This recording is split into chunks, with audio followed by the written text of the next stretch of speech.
Hello mga mami, magko-close tayo ng ating bahay, aalis tayo.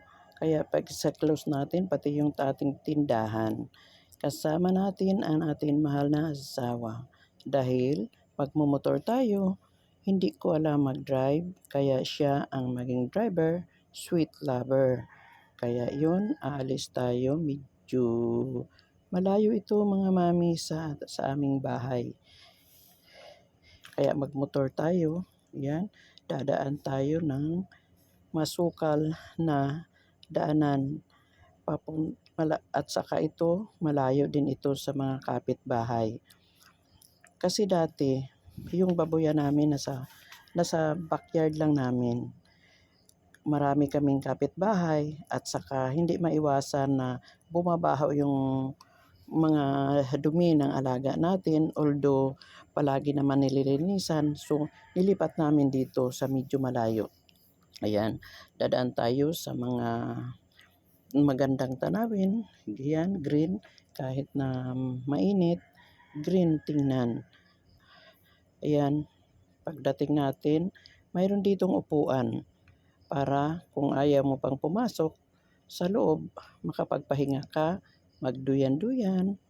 Yan, mayroon dito, yan, yung green na mga tanim, tanawin. Ayan, yan, may tao pa sa taas, umakyat para manguha ng Indian Mango. Iwan ko ba kung may bunga na yan?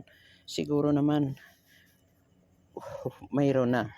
So, pagpasok natin, yun ang gate, papunta na sa ating baboyan kasi doon pa yun sa banda likod. Mga mami, wala ditong kapitbahay, kaya walang magrereklamo anuman ang maamoy nila. So, nandito tayo, pagpasok natin, mayroon tayong mga alaga dito. Ayan, mga alaga tayo. Yan ang isang mga makulit nating alaga. Yan. Dati kasi mga mami, yung kulungan namin, simentado at doon lang yun sa bahay namin. Kasi ilang piraso lang, mayroong septic tank, pero hindi mo maiwasan, talagang nangangamoy. Kaya yan, ito ang balo namin para kuhaan ng tubig. Yan, andito. At saka itong kulungan namin dati, simentado yung mga division. Pero pinapalitan namin ng ganito kasi para mapresko. Kasi dati yung may alaga kami dito, mga inahin baboy at saka barako, inabot ng malas. So, nasabay sa uso ba, nangamatay. So, ngayon, panibago tayong alaga, yan, pinapalitan, although hindi pa nga tapos, ay, pero pwede na mapaglagyan. Ayan, yan na ngayon. Medyo magastos pero at saka yung alaga namin sabi ko nga minalas, pero ganun pa man, laban lang, si Lord nang bahala.